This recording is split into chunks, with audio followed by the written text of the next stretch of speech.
Hello everyone, welcome to Saanvi smile YouTube channel. ಇಲ್ಲಿ ಕೆಲವೊಂದು ವರ್ಡ್ಸ್ನ ನಾನು ಕೊಡ್ತೀನಿ, ಅದರ ಪ್ಲೂರಲ್ ಫಾರ್ಮ್ಸ್ ಏನು ಅಂತ ನೋಡೋಣ. Sheep, sheeps, no it's an incorrect. Fish, fishes ಅಂತ ಬರಿಬೋದಾ? No it's an incorrect one. So ನಾವು ಏನು ಮಾಡ್ತೀವಿ ಅಂತ ಹೇಳಿದ್ರೆ, ಯಾವುದೇ ವರ್ಡ್ನ ಕೊಟ್ಟರೆ ಅದಕ್ಕೆ ಎಸ್ ಮಾಡಿಬಿಟ್ಟು ಎಸ್ನ ಸೇರಿಸ್ಬಿಟ್ಟು ಪ್ಲೂರಲ್ನ ಮಾಡಿಬಿಡ್ತೀವಿ. So it's an incorrect thing. Work, works, so it is also wrong. So deer, deers, no it is also wrong. Water, waters, no ವಾಟರ್ಗೆ ವಾಟರ್ಸ್ ಅನ್ನೋದು ಪ್ಲೂರಲ್ ಆಗಲ್ಲ. So people, peoples, no it is also an incorrect thing. I have come to the office by walk. By walk ಅಂತ ಹೇಳ್ತೀವ? No it is also incorrect sentence. I have come to the office on foot ಅಂತ ಹೇಳಬೇಕು. So ಈ ರೀತಿಯ ಎಷ್ಟು ಮಿಸ್ಟೇಕ್ಸ್ನ ನಾವು daily ಮಾಡ್ತಾ ಇರ್ತೀವಿ. ಅದನ್ನು ಈ ವಿಡಿಯೋದಲ್ಲಿ ನಾವು ರೆಕ್ಟಿಫೈ ಕಲ್ತ್ಕೊಳ್ತಾ ಹೋಗೋಣ. ನೀವು ಅತಿ ಬೇಗ ಇಂಗ್ಲೀಷ್ ಮಾತಾಡೋದನ್ನು ಕಲ್ತ್ಕೋಬೇಕಾ? ಹಾಗಾದರೆ ನಮ್ಮ ಚಾನಲ್ನ ಫಾಲೋ ಮಾಡ್ತಾ ಇರಿ. ನಾವು ನಿಮಗೆ ಇಂಗ್ಲೀಷ್ ಕಲಿಸ್ಕೊಡುವ ಪ್ರಯತ್ನದಲ್ಲಿ ಇರ್ತೀವಿ. Be a part of our channel. ಇದಕ್ಕೆ ನೀವು ಮಾಡಬೇಕಾಗಿರೋದು ಜಸ್ಟ್ ಸಬ್ಸ್ಕ್ರೈಬ್ ಮಾಡ್ಕೋಬೇಕಷ್ಟೇ. ಇಂಗ್ಲೀಷ್ನ A to Z ಗ್ರಾಮರ್ ಮತ್ತು ಕಮ್ಯುನಿಕೇಷನ್ ನಾವು ಕಲಿಸ್ಕೊಡ್ತೀವಿ. ಹಾಗಾದರೆ ಈ ದಿನದ ಸ್ಪೆಷಲ್ ವಿಡಿಯೋದಲ್ಲಿ ನಾವು ಕಾಮನ್ ಆಗಿ ಮಾಡೋ ಮಿಸ್ಟೇಕ್ಸ್ನ ತಿಳ್ಕೊಂಡು ಸರಿ ಮಾಡ್ಕೊಳ್ಳೋಣ. Let's get into the video.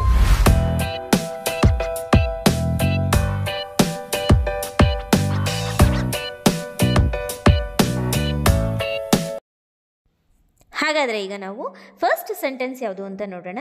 Your hairs are so long. ಇಲ್ಲಿ ಹೇರ್ಸ್ ಅಂತ ನೋಡಿದ್ರೆ ಹೇರ್ಗೆ ಪ್ಲೂರಲ್ ಫಾರ್ಮು ಹೇರ್ಸ್ ಯಾವತ್ತೂ ಆಗೋದಿಲ್ಲ. ಸೊ ಹೇರ್ಗೆ ಪ್ಲೂರಲ್ ಫಾರ್ಮ್ ಏನಿರುತ್ತೆ? ಹೇರೇ ಇರುತ್ತೆ. ಸೊ ಹಾಗಾಗಿ ನಾವು ಸೆಂಟೆನ್ಸಲ್ಲಿ ಹೇಗೆ ಬಳಸಬೇಕು ಅಂತ ಹೇಳಿದ್ರೆ, your hair is so long ಅಂತ ಹೇಳಿ ಬಳಸಬೇಕು. ನಿಮ್ಮ ಕೂದಲು ತುಂಬ ಉದ್ದವಾಗಿದೆ. ಇಲ್ಲಿ ಹೇರ್ ಅನ್ನೋದು ಒಂದು ಕಲೆಕ್ಟಿವ್ ನೌನ್ ಆಗಿರೋದ್ರಿಂದ ಅದನ್ನು ಒಂದು ಪಾರ್ಟ್ ಅಂತ ತಗೊಳ್ಳೋದ್ರಿಂದ ನಾವೇನು ಮಾಡ್ತೀವಿ, ಸೊ ಅಲ್ಲಿ ಪ್ಲೂರಲ್ ಫಾರ್ಮ್ನ ಕೂಡ ಹೇರ್ ಅಂತಾನೆ ಬಳಸ್ತೀವಿ. ಹಾಗಾದರೆ ನೆಕ್ಸ್ಟ್ ಸೆಂಟೆನ್ಸ್ಗೆ ಮೂವ್ ಆನ್ ಆಗೋಣ. He has 3 son in laws. ಇಲ್ಲಿ ಸನ್ ಇನ್ ಲಾ ಅಂತ ಹೇಳೋದನ್ನ ಗಮನಿಸಿ. ಇಲ್ಲಿ ಲಾಗೆ ನಾವೇನು ಮಾಡಿದ್ದೀವಿ? ಎಸ್ನ ಆ್ಯಡ್ ಮಾಡಿದ್ದೀವಿ. ಅದು ರಾಂಗ್. ಆ್ಯಕ್ಚುಲಿ ನಾವು ಯಾವತ್ತೂ ಎಸ್ನ ಆ್ಯಡ್ ಮಾಡಬೇಕಾಗಿರೋದು ನೌನ್ಸ್ಗೆ. ಸೊ ಪ್ಲೂರಲ್ಸ್ನ ಯಾವಾಗಲೂ ನೌನ್ಸ್ ಜೊತೆಲಿ ಆ್ಯಡ್ ಮಾಡಬೇಕು. ಹಾಗಾದರೆ ಹೇಗೆ ಕರೆಕ್ಟ್ ಸೆಂಟೆನ್ಸ್ನ ಮಾಡೋದು?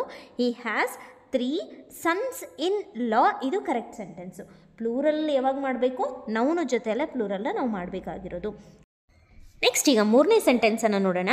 It has been raining from 8 o'clock. ಈ ಸೆಂಟೆನ್ಸಲ್ಲಿ ಗಮನಿಸಿ, ಇಟ್ ಹ್ಯಾಸ್ ಬೀನ್ ಅಂತ ಇದೆ, ಅಂದರೆ ಇದು ಲಾಂಗ್ ಡ್ಯೂರೇಷನ್ನ ತೊಗೊಂಡಿದೆ ಅಂತಂದ್ಬಿಟ್ಟು. ಸೊ 8 ಗಂಟೆಯಿಂದ ಮಳೆ ಸುರಿತಾನೇ ಇದೆ ಅನ್ನೋ ಒಂದು ಮೀನಿಂಗನ್ನು ಇದು ಕೊಡುತ್ತೆ. ಸೊ ಹಾಗಾಗಿ ನಾವೇನು ಮಾಡಬೇಕು? ಫ್ರಮ್ಮನ್ನು ಈ ಸೆಂಟೆನ್ಸಲ್ಲಿ ಬಳಸೋದು ತುಂಬ ತಪ್ಪಾಗತ್ತೆ. ಸೊ ಅಲ್ಲಿ ನಾವು ಫ್ರಮ್ ಬದಲಿಗೆ ಸಿನ್ಸನ್ನು ಬಳಸಬೇಕು.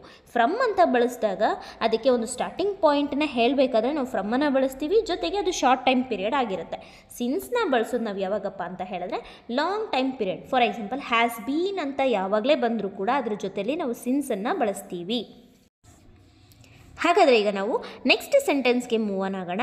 ಸೊ ಆ ನೆಕ್ಸ್ಟ್ ಸೆಂಟೆನ್ಸ್ ಯಾವುದಪ್ಪ ಅಂತ ಹೇಳಿದ್ರೆ, ಹಿ is one of my best friend ಅಂತ ನಾವು ಬಳಸ್ತೀವಿ. ಯಾವಾಗಲೂ ಹಿ is one of my best friend, she is one of my best friend ಅಂತ ಹೇಳಿಬಿಟ್ಟು ಬಳಸ್ತೀವಿ. ಸೊ ಹಾಗಾದರೆ ಅದರಲ್ಲಿ ಏನು ಮಿಸ್ಟೇಕ್ ಇದೆ ಅಂತ ಹೇಳಿದ್ರೆ, ನಾವು ಒನ್ ಆಫ್ ಮೈ ಅಂತ ಹೇಳಬೇಕಾದ್ರೆ ಒಬ್ಬ ಅಂತ ಹೇಳ್ತೀವಲ್ಲ, ಫ್ರೆಂಡಲ್ಲಿ ಒಬ್ಬ ಅಂತ ಹೇಳೋದು ಸರಿನಾ? So it is wrong. So ಫ್ರೆಂಡ್ಸಲ್ಲಿ ಒಬ್ಬ ಅಂತ ಹೇಳಬೇಕು. ಹಾಗಾದರೆ ಸೆಂಟೆನ್ಸ್ನ ಹೇಗೆ ಬಳಸೋದು? He is one of my best friends ಅಂತ ಹೇಳಿಬಿಟ್ಟು ಬಳಸಬೇಕು. ಅವನು ನನ್ನ ಉತ್ತಮ ಸ್ನೇಹಿತರಲ್ಲಿ ಒಬ್ಬ. ಒನ್ ಆಫ್ ಮೈ ಫ್ರೆಂಡ್ ಅಂತ ಹೇಳಿದ್ರೆ ಅದು ರಾಂಗ್ ಆಗುತ್ತೆ. ಫ್ರೆಂಡಲ್ಲಿ ಒಬ್ಬ ಅಂದರೆ ಒಬ್ಬನಲ್ಲಿ ಒಬ್ಬ ಅಂತ ಹೇಳಲಿಕ್ಕೆ ಬರಲ್ಲ. ಸೊ ಹಾಗಾಗಿ ಫ್ರೆಂಡ್ಸಲ್ಲಿ, ಸ್ನೇಹಿತರಲ್ಲಿ ಒಬ್ಬ ಅಂತ ಹೇಳಿಬಿಟ್ಟೆ ನಾವೇನು ಮಾಡಬೇಕಾಗುತ್ತೆ? ಬಳಸಬೇಕಾಗಿ ಬರುತ್ತೆ. ಇದೇ ರೀತಿ ಇನ್ನೊಂದು ಸೆಂಟೆನ್ಸ್ನ ನೋಡೋದಾದರೆ, it is one of my favourite song.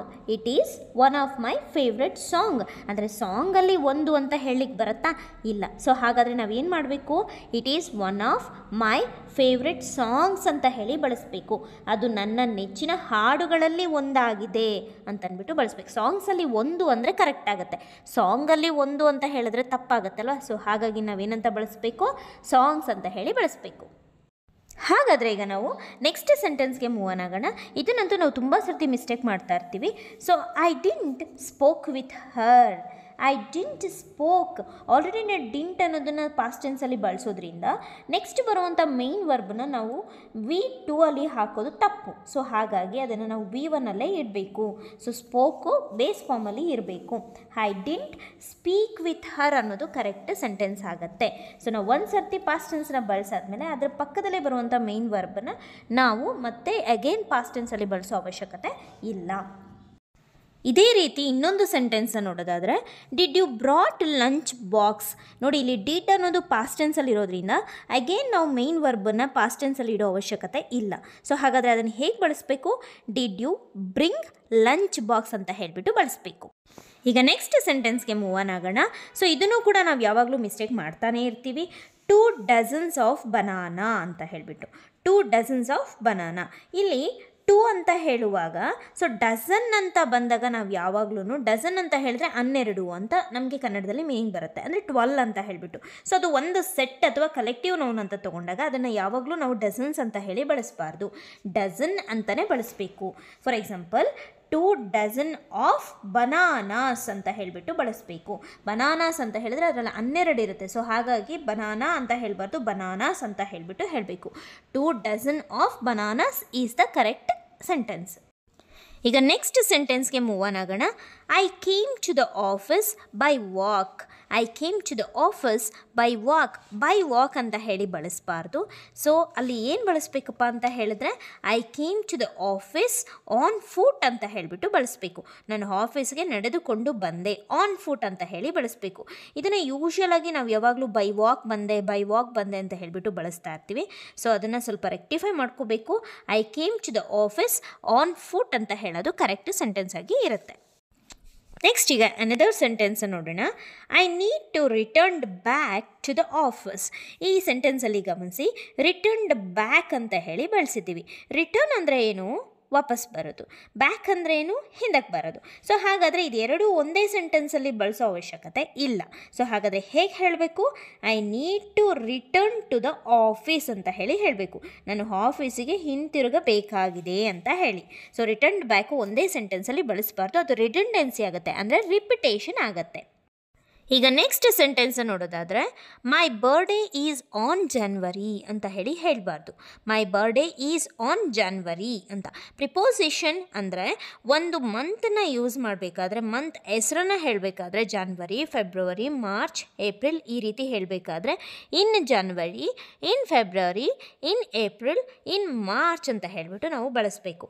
My birthday is in January ಅಂತ ಹೇಳಿಬಿಟ್ಟು ಬಳಸಬೇಕು. ಆದರೆ ಡೇಟನ್ನು ಹೇಳುವಾಗ ನಾವು ಆನನ್ನು ಬಳಸಬೇಕು. For example, Gandhi Jayanti is on 2nd October ಅಂತ ಹೇಳಿ ಬಳಸುವಂಥದ್ದು.